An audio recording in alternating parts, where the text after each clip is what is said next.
Hey there, excited XRP family. Welcome back to the channel. I'm so glad you're here with me today. No matter where you are in this amazing world of ours, I hope you're having an absolutely fantastic day. Today, we're diving deep into something I'm genuinely excited about. And if you've been following this channel, you know I'm always talking about crypto mass adoption. Well, guess what? It's happening faster than you might think. The big news everyone's missing. So, I just came across this incredible report from the National Cryptocurrency Association, and it's honestly mind-blowing. For the longest time, people thought of crypto as just this investment thing. You know, buy it, hold it, maybe make some money. But here's the thing, that's completely changing right before our eyes. Picture this, you walk into your local coffee shop, grab your usual order, and instead of pulling out your credit card or opening Apple Pay, you just tap and pay with crypto. Sounds futuristic? It's happening right now at coffee shops, gas stations, major retailers, and even those awesome little mom-and-pop shops we all love.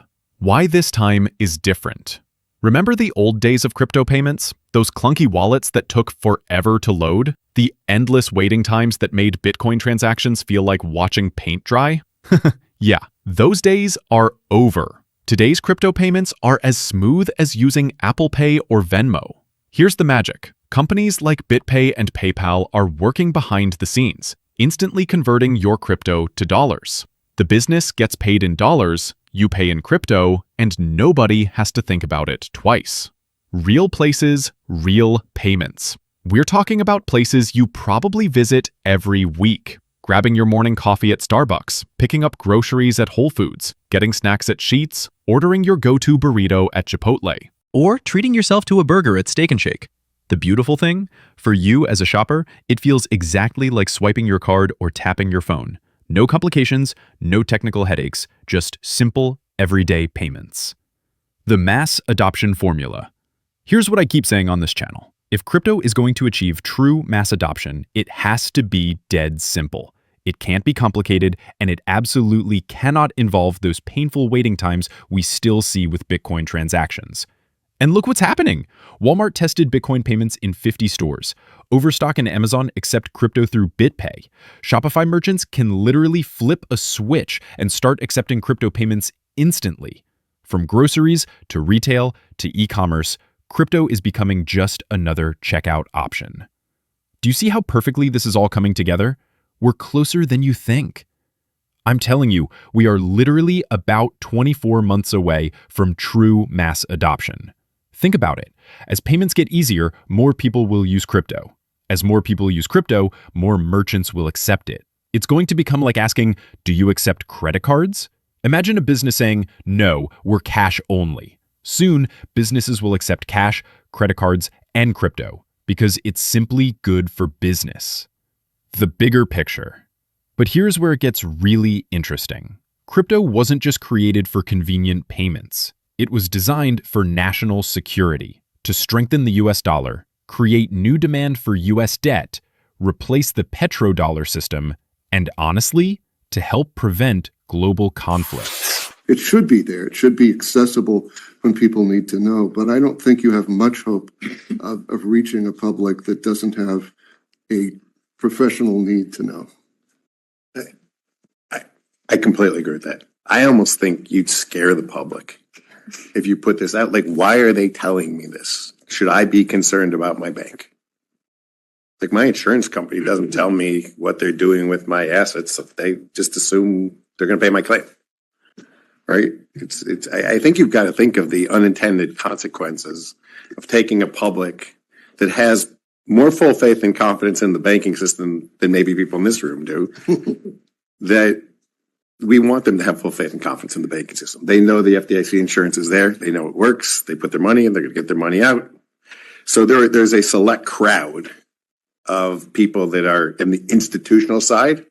And if they want to understand this, they're going to find a way to understand this. There's a bunch of law firms represented in this room. There's a bunch of people that'll charge them by the hour a lot of money to explain this all to them. And it's fine. I don't have a problem with that. And they all have huge staffs. But I would be careful about the unintended consequences of starting to blast too much of this out in the general public. The gold connection. Eventually, they're going to have to revalue gold because every other major country is moving toward gold-backed currencies. The US won't have a choice but to back the digital dollar with gold. But here's what's happening right now that most people are missing. They're backing treasuries with debt and spreading that debt globally. The problem? We're running out of debt buyers. So they need new buyers, and then they'll devalue the dollar. That's the end game, and they're using stablecoins to make it happen. The stablecoin strategy revealed. And this is exactly why we need USTD, USDC, and RLUSD. But here's where it gets really interesting. I think RLUSD is going to be completely different from the others. RLUSD might just be the end game. Picture this. They back RLUSD with gold. Then they say, hey, RLUSD isn't like those other stablecoins. We're backing this one with actual gold. And this is going to be your new digital dollar. I don't have all the pieces yet, but you can already see the direction the US is heading. With $37 trillion in debt, they desperately want to unload it to someone else. The writing is on the wall. XRP, the game changer, banks don't want you to know about. Now check this out. This comes straight from Black Swan Capitalist. In a world where the dollar, euro, yen, and yuan are increasingly siloed, XRP acts as a neutral rail. Not issued by a government, not dependent on a single economy, and not vulnerable to political manipulation. But wait, it gets better. Morgan Stanley just dropped a bombshell. They say XRP could be the $1 trillion threat to SWIFT.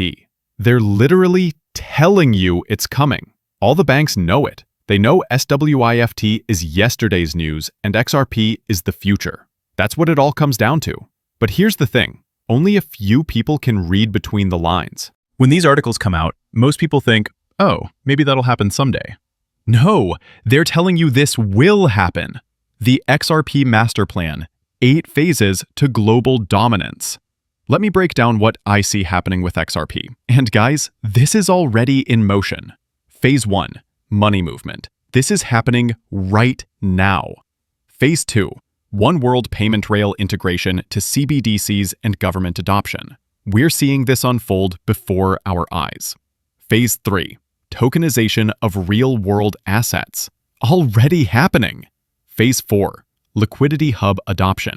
This is the next big thing. They're going to create these massive liquidity pools using XRP. Phase 5, regulatory green light. We are literally months away from this. Phase 6, derivatives and world scale. I think this kicks off in 2026. Phase 7, escrow unlock strategically. This is already happening through Ripple's smart acquisitions, positioning XRP even better for utility.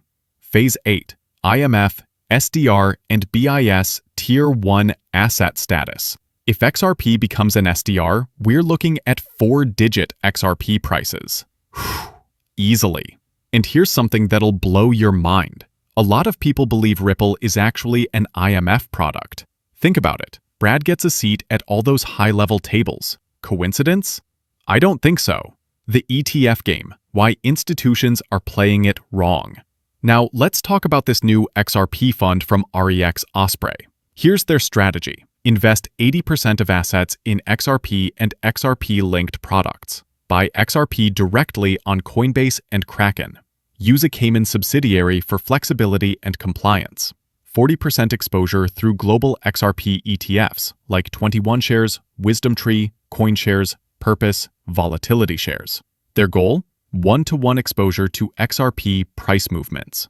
But here's the kicker. Returns won't perfectly match due to fees, ETF costs, and trading expenses, though they might benefit from staking rewards to offset some costs. But this raises a huge question for me.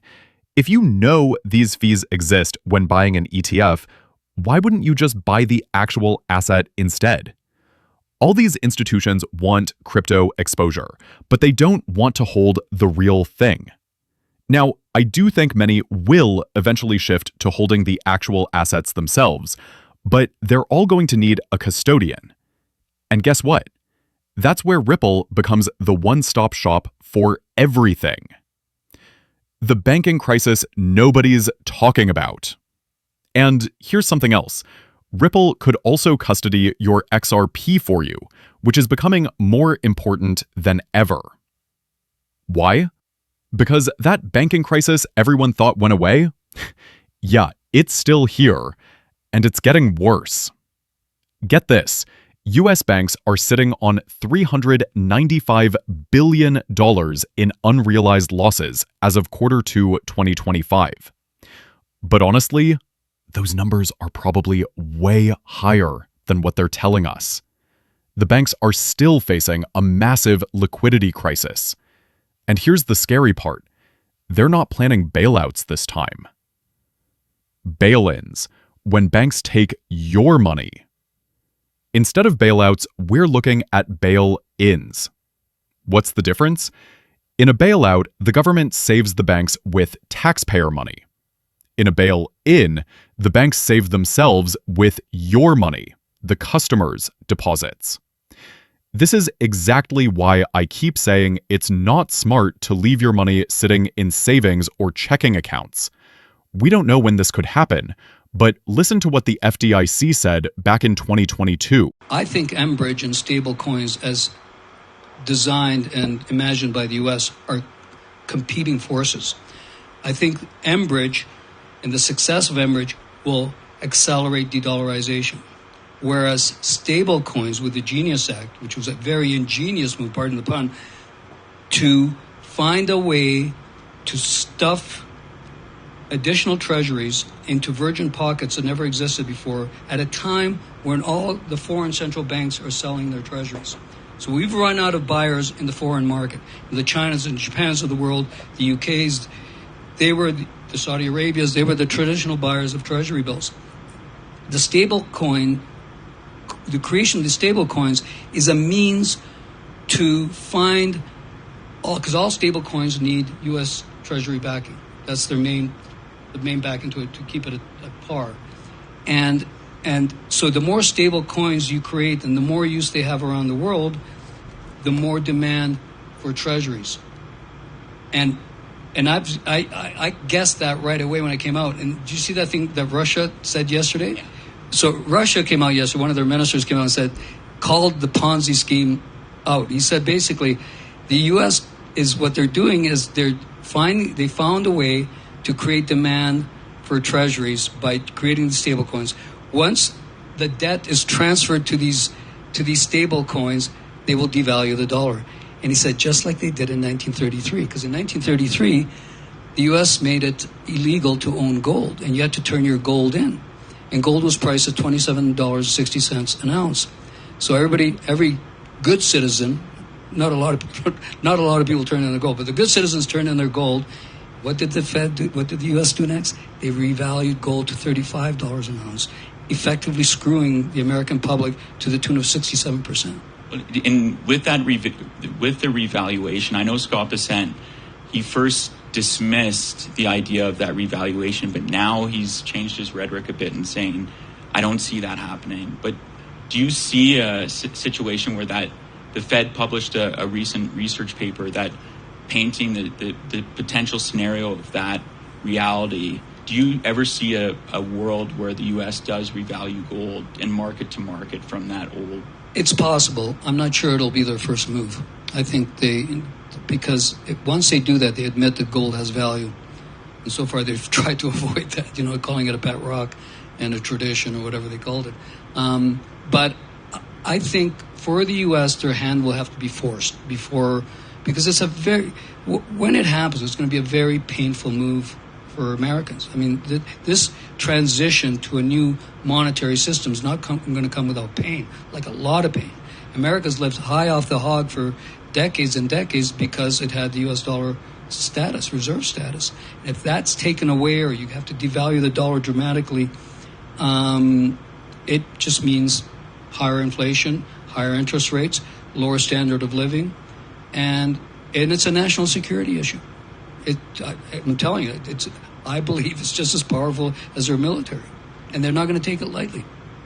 They don't want the public to know how bad the problems really are at these banks, how a bail-in would actually work.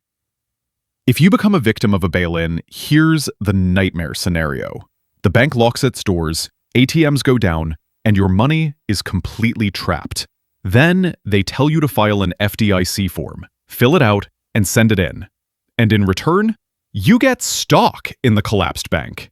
But what if that bank just changes its name and reopens?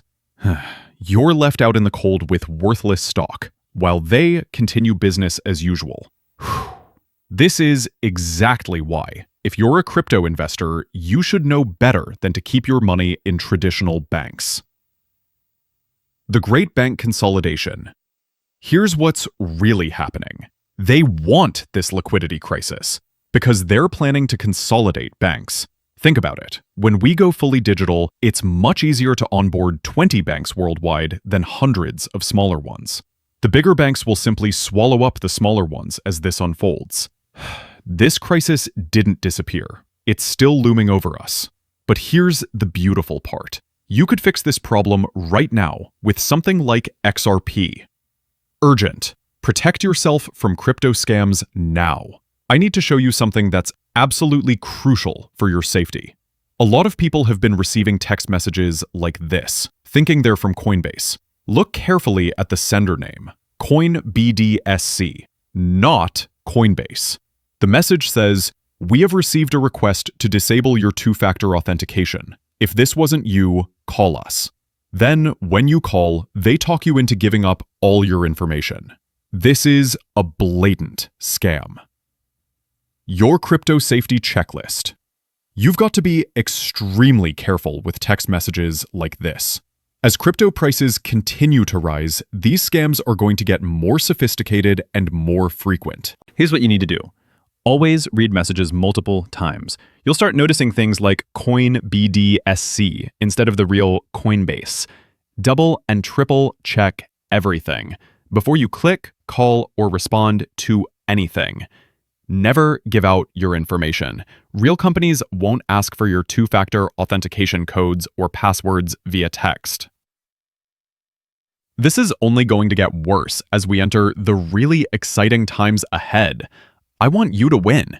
Listen, I can't help you get rich if you lose your crypto to scammers or bank failures. I care about every single one of your portfolios.